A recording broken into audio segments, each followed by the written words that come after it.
आपकी उम्र बढ़ रही है पर आपके अधिकार अभी घटे नहीं है। 60 साल पूरे होते ही सरकार, संविधान और कानून आपको एक स्पेशल दर्जा देता है, वह है वरिष्ठ नागरिक का। वरिष्ठ नागरिक यानी सीनियर सिटीजनशिप।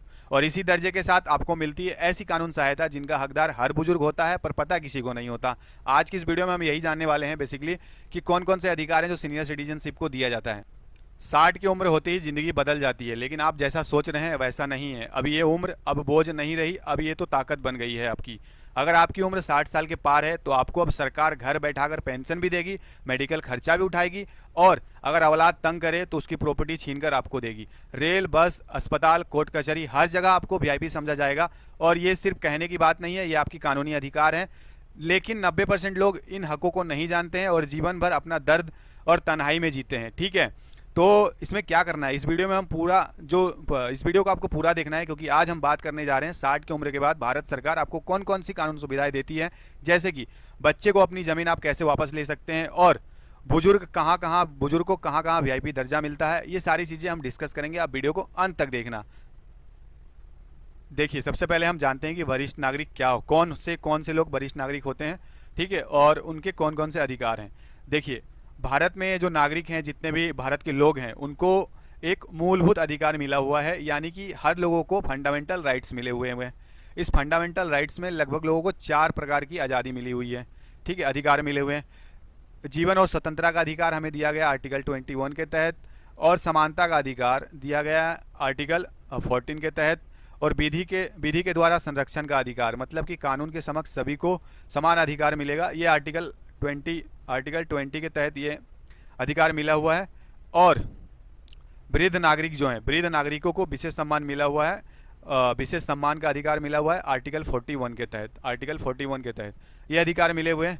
लेकिन अब सवाल उठता है कि वरिष्ठ नागरिक कौन है, कानून किसको वरिष्ठ नागरिक मानता है, कानून किसको सीनियर सिटीजनशिप मानता है। देखिए, अगर हम सीधी सीधी भाषा में समझे, जिनकी उम्र 60 वर्ष हो गई है, कानून में इसका जो प्रावधान है 60 वर्ष का है, मतलब जिन लोगों ने अपनी उम्र 60 वर्ष क्रॉस कर चुकी है या फिर 60 वर्ष हो चुका है, वो वृद्ध यानी वरिष्ठ नागरिक की श्रेणी में आते हैं। अगर हम महिला की बात करें, ये तो पुरुष की बात होगी, अगर हम महिला की बात करें तो जिनकी वर्ष 58 ईयर्स हो चुकी है वो वरिष्ठ नागरिक की श्रेणी में आते हैं। कई बार ये बदल जाता है, ये इसके ऊपर डिपेंड करता है कि कई बार जैसे कुछ योजना होती है, उस योजना में जो पात्रता होती है, जो मान्यता होती है, वो 58 ईयर्स ही मानी जाती है वरिष्ठ नागरिकों के लिए। तो ये तो थी वरिष्ठ नागरिक के कौन कौन होते हैं वरिष्ठ नागरिक, और कौन कौन से अधिकार मिले हुए हैं, ये मैंने आपको बता दिया। जिसमें जो भारत की जो 60 वर्ष हैं उससे वरिष्ठ नागरिक को मान्यता मिलती है, और 58 ईयर्स जो होती है वो योजना के तहत, यानी कुछ चीज़ों में ये 58 ईयर्स मान लिया जाता है। ठीक है, 60 की उम्र के बाद ज़िंदगी थमती नहीं, बल्कि सरकार हर मोड़ पर आपको छूट देकर सम्मान देती है। सरकार आपकी हर मोड़ पर सहायता करती है, आपकी हर मोड़ पर आपको सम्मान के काबिल बनाया जाता है, सम्मान दिया जाता है कानून के द्वारा।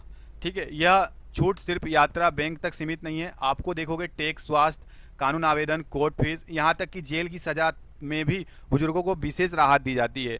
अगर हम यात्रा में छूट की बात करें, सबसे पहली छूट हम देखते हैं यात्रा में मिलता है उनको, बस, रेलवे और एयरलाइन। अगर हम रेलवे में देखें, रेलवे में बुजुर्गों को जिनकी उम्र 60 प्लस है तो उनको क्या मिलेगा, 40% किराए में छूट मिलेगा, 40% किराया में उनको छूट मिलेगा डायरेक्टली। महिला के लिए क्या ये योग्यता है, 58 ईयर्स प्लस है तो उनको 50% छूट मिलेगा। ठीक है, ये रेलवे की बात कर रहे हैं हम।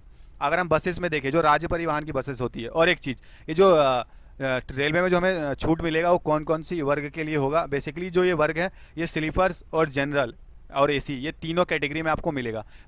स्लीपर, एसी और जनरल, ये तीनों कैटेगरी में मिलेगा। अगर आप रेलवे में देखोगे, जब बुकिंग करने जाओगे तो वहाँ पे सीनियर सिटीजनशिप कोटा पहले से होता है, जिसमें आपको आसानी से सीट मिल जाती है।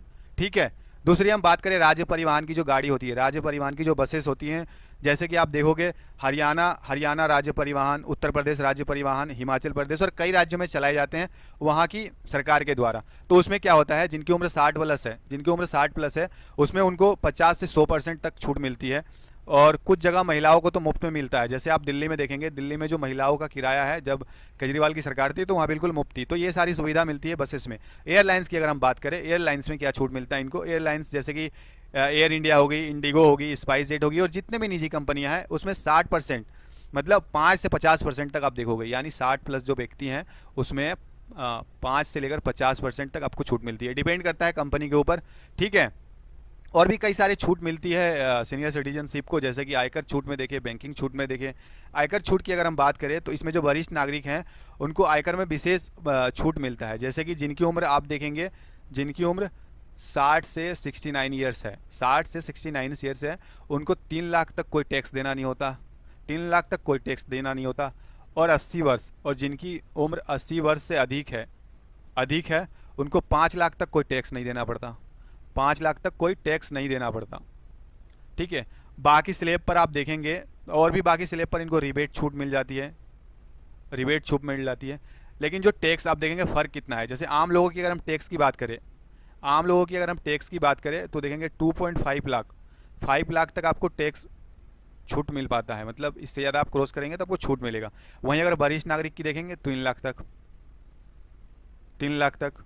ठीक है, और बैंकिंग में देखें, ये तो हो गई हमारी आयकर छूट। अगर हम बैंकिंग में देखें तो बैंकिंग में भी हमें बहुत सारी छूट मिलती है। जैसे कि हम किसी भी चीज़ की अगर एफडी करवाते हैं तो जो जनरली बैंक का जो होता है वो 6% होता है। ठीक है, 6% होता है, 6%। लेकिन सीनियर सिटीजनशिप के लिए आप बैंकिंग में देखेंगे तो 8.2% तक ये जा सकता है, डिपेंड करता है बैंक के ऊपर। निश्चित ब्याज दर में ये गारंटीड होती है। ठीक है, और ये 5 साल की योजना में 15 साल तक निवेश करते हैं, यानी 5 साल की योजना होती है और इसमें 15 साल तक ये निवेश करते हैं।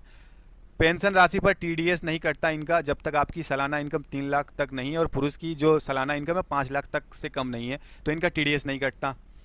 ठीक है, दूसरी चीज़ हम देखेंगे, कानून और कोर्ट में भी इनको बहुत ज़्यादा छूट मिलता है। कानून और कोर्ट में क्या छूट मिलता है, जैसे कि कोर्ट में जो फीस होती है, बुजुर्गों, मान लीजिए बुजुर्ग के केस में जो केस होती है उनमें सबसे ज़्यादा इनको कम शुल्क में इनको वो मिलता है। और जिला विधायक एवं सेवा प्राधिकरण, जिसको हम DLS कहते हैं, उनके जरिए भी इनको फ्री लीगल एड मिलता है, यानी फ्री कानूनी सहायता मिलती है। किसके तहत? DLS के तहत। ठीक है, और इनको फास्ट ट्रैक सुनवाई का अधिकार है, यानी वरिष्ठ नागरिक के मुकदमे को पहले प्राथमिकता दिया जाता है। मतलब कि मान लीजिए आपने कोई केस करी और आपका केस पेंडिंग रख के पहले जो सुनवाई कर दिया जाएगा वो बुजुर्ग लोगों को किया जाएगा, क्योंकि जो पहली प्राथमिकता दी जाएगी वो इनको दी जाएगी।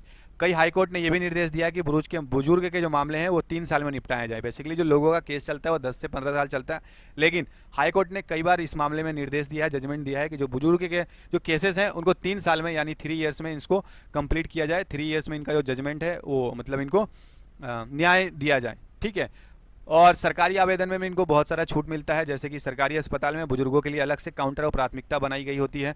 आप जाएंगे तो ओपीडी इंडोर में जो देखेंगे आप, जितने भी सदर अस्पताल या जिला अस्पताल होती है उनमें बुजुर्गों की लाइन और सारी चीज़ें, डॉक्टर सब इनके लिए अलग होते हैं। एम्स, RML, सफदरगंज जैसे केंद्र सरकार के अस्पतालों में आप देखोगे 60% के जो लोग हैं उनको फास्ट ट्रैक मेडिकल ट्रीटमेंट मिलता है, मतलब कि बहुत जल्दी इनकी सुनवाई होती है। CGSH की अगर हम बात करें, सेंट्रल गवर्नमेंट हेल्थ स्कीम के तहत इनको पेंशन के तहत इनको इलाज मिलता है, चश्मा, डेंटल ऑपरेशन सब इनको मिलता है और इसमें भारी छूट भी मिलती है। ठीक है, सरकारी नौकरी में भी देखेंगे इनको बहुत ज़्यादा छूट मिलता है। सरकारी नौकरी की अगर हम बात करें, इनमें भी इनको बहुत ज़्यादा छूट मिलता है।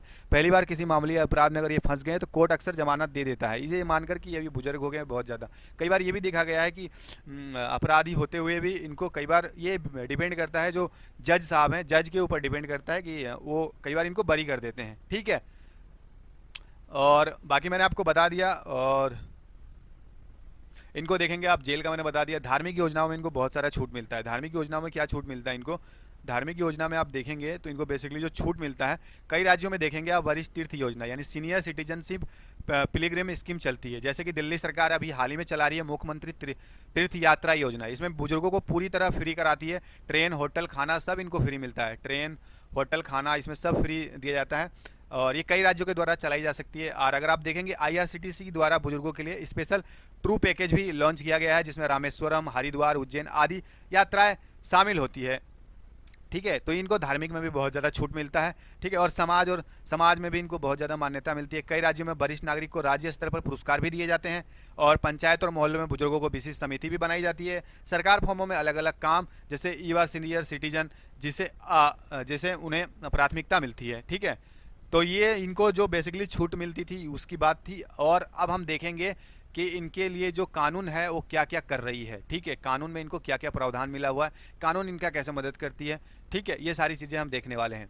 आपको क्या लगता है, कोई भी सरकार ऐसे ही किसी बुजुर्ग को सहायता कर रही है, या फिर आपको क्या लगता है कोई सरकार क्यों चाहेगी बुजुर्ग आगे बढ़े? जैसे कि आप देखेंगे कि जो औरत को बनाने के लिए कानून बनाया गया था, आप देखेंगे 498A बनाया गया था, सबसेक्शन ए।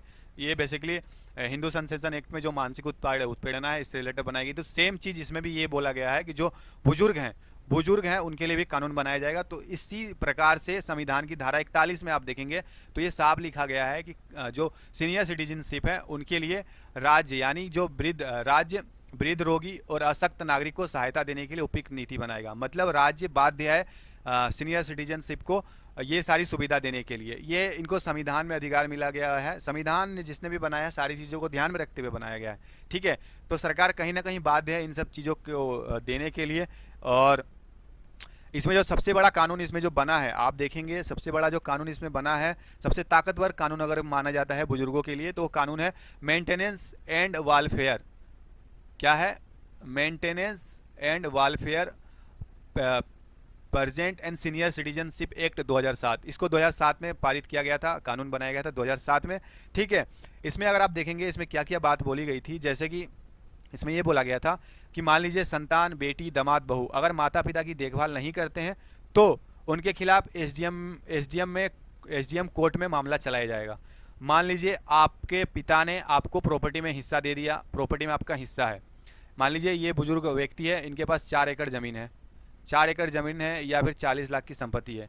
कल दिन अगर आप, और इन्होंने पहले ही आपके नाम कर दिया, कई बार भावना में आके बहकर कर देते हैं, ठीक है, या फिर नाम नहीं भी किया है, अगर आप इनकी देखरेख नहीं करते, इनका बेटा देखरेख नहीं करता है, तो इस कानून के तहत इनके पास पावर है कि सीधा एसडीएम के पास जाकर शिकायत करेंगे और एसडीएम कोर्ट में आपका मामला चलेगा, जिसमें एसडीएम के पास ये पावर है कि आपको 10,000 तक मासिक भत्ता दिलाने का प्रावधान है। मतलब आपको दिला सकता है एसडीएम।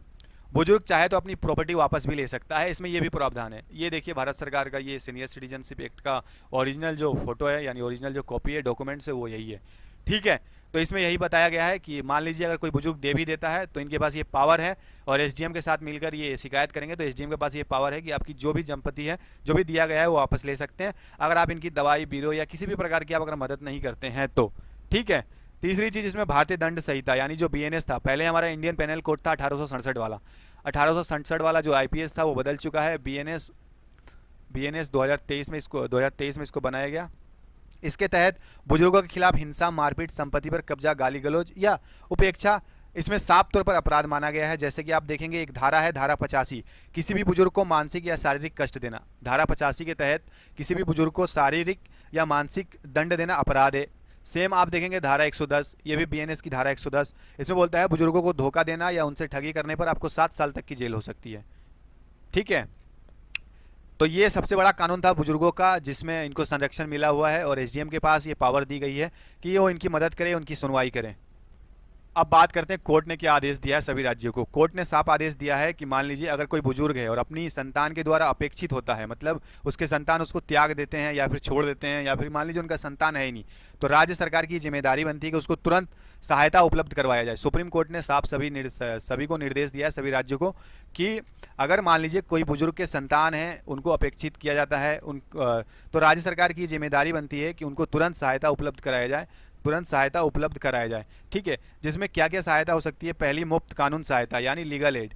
आप लीगल एड के द्वारा आप ये सहायता प्राप्त कर सकते हैं, जिसमें आपको क्या मिलेगा कि जिनकी उम्र 60 वर्ष हो चुकी है या 60 वर्ष के ऊपर है, सभी नागरिकों को फ्री में, इसके तहत फ्री में जो लीगल सहायता है, यानी फ्री में वकील, कानूनी सहायता और कोर्ट केस में आपको सहायता दी जाती है। और ये जो स्कीम चलाया जाता है वो जिला विधायक सेवा प्राधिकरण, यानी DLS, district legislative service assembly के जरिए, डीएलएस के तहत ये जो चलाया जाता है। इसमें आप क्या कर सकते हैं? आपका उम्र प्रमाण पत्र और पता लेकर आप नज़दीकी कोर्ट परिसर में जा सकते हैं, ठीक है। हर राज्य में अपना डीएलएस ऑफिस होता है, आप वहाँ पर जाएं और वहाँ पर अपने केस की निःशुल्क सुनवाई और वकील की सुविधा पा सकते हैं। वहाँ पर ये सारी सुविधा होती है, ठीक है।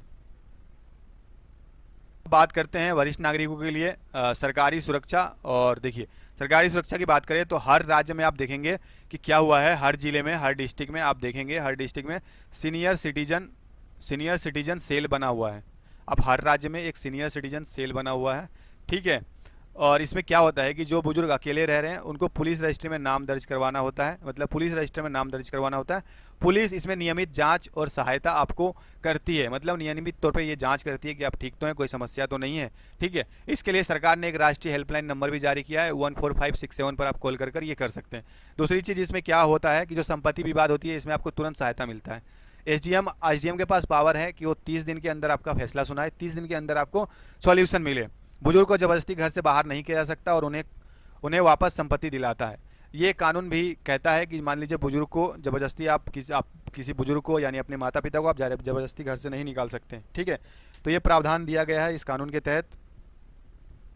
इसके तहत इनको मेडिकल और मनोवैज्ञानिक सहायता मिलती है, यानी मेडिकल और कानून और बुजुर्गों को जो सहायता मिलती है इसके तहत। जैसे कि आप देखेंगे सरकार ने हर सरकारी अस्पताल में बुजुर्गों के लिए प्राथमिक काउंटर बनवाया है। मैंने आपको पहले ही बताया था, प्राथमिक काउंटर होती है मतलब कि ये जो होता है सिर्फ सीनियर सिटीजनशिप के लिए होता है, वहाँ पर सिर्फ बुजुर्गों के लिए चीज़ें वहाँ पर देखी जाएगी। इनमें आपको मेडिकल में देखेंगे, मेडिकल में इनको बहुत छूट मिलता है, मेडिकल में छूट मिलता है, मुफ्त दवाई मिलती है। होम विजिट सेवाएं भी कई राज्यों में लागू हैं। आप देखेंगे कई राज्यों में होम विजिट सेवा मतलब घर आके आपको चेक कर जाएगा, घर आकर आपको देखा जाएगा, ठीक है। इनके लिए कानून बना था 2017 में, मानसिक स्वास्थ्य कानून बना था हमारा 2017 में। इसके तहत क्या हुआ कि इस कानून के तहत बुजुर्गों को डिप्रेशन, अकेलेपन और अज्ञात की स्थिति में सरकार की ओर से काउंसलिंग मिलती रही। जैसे कि मानिए कोई व्यक्ति है, बहुत ज़्यादा डिप्रेशन है, तो उनको सरकार बहुत ज़्यादा मदद करेगी इस कानून के तहत।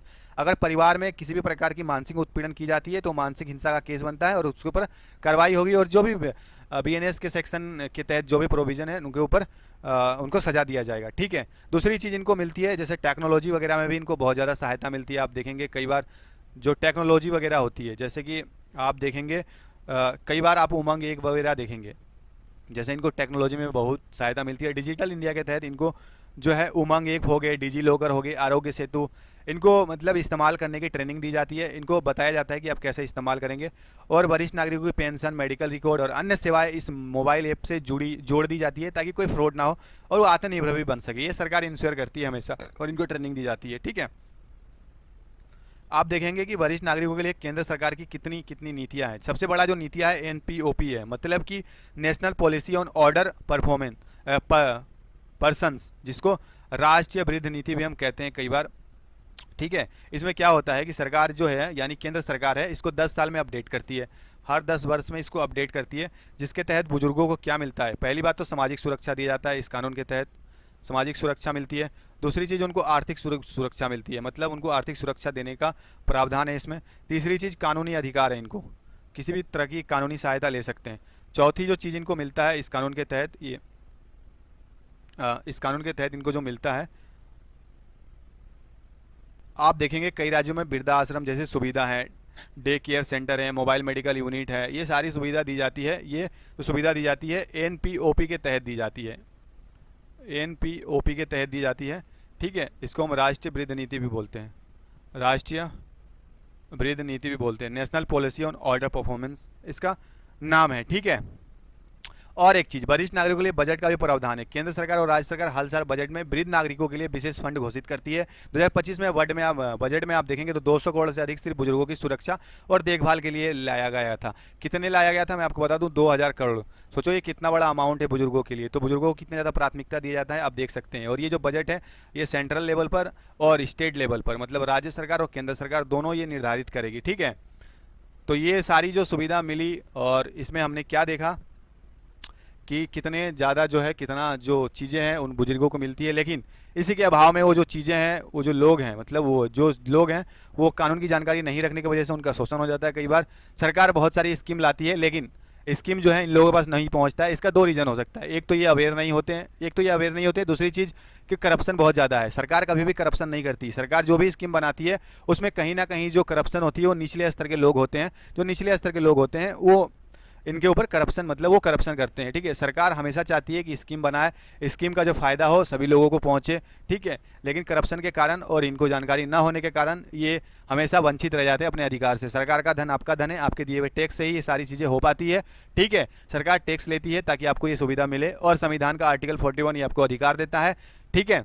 संविधान का आर्टिकल 41 आपको अधिकार देता है, यानी सीनियर सिटीजनशिप, जिनकी उम्र 60 वर्ष है और 58 प्लस महिलाओं के लिए है, उनको ये अधिकार मिलता है कि सरकार से ये सारी चीज़ें मांगे, इसका हकदार हैं वो, इनसे वंचित नहीं किया जाएगा। ठीक है, तो आज की इस वीडियो में अपने माता पिता और गाँव के बुजुर्ग को जरूर दिखाएं। कमेंट में बताएं आपको आपके परिवार में किसी बुजुर्ग को कभी भी कोई कानूनी सहायता मिली है। इस वीडियो को हर गाँव, पंचायत, व्हाट्सएप ग्रुप में फैलाइए ताकि वृद्ध को उसके हक मिल सके।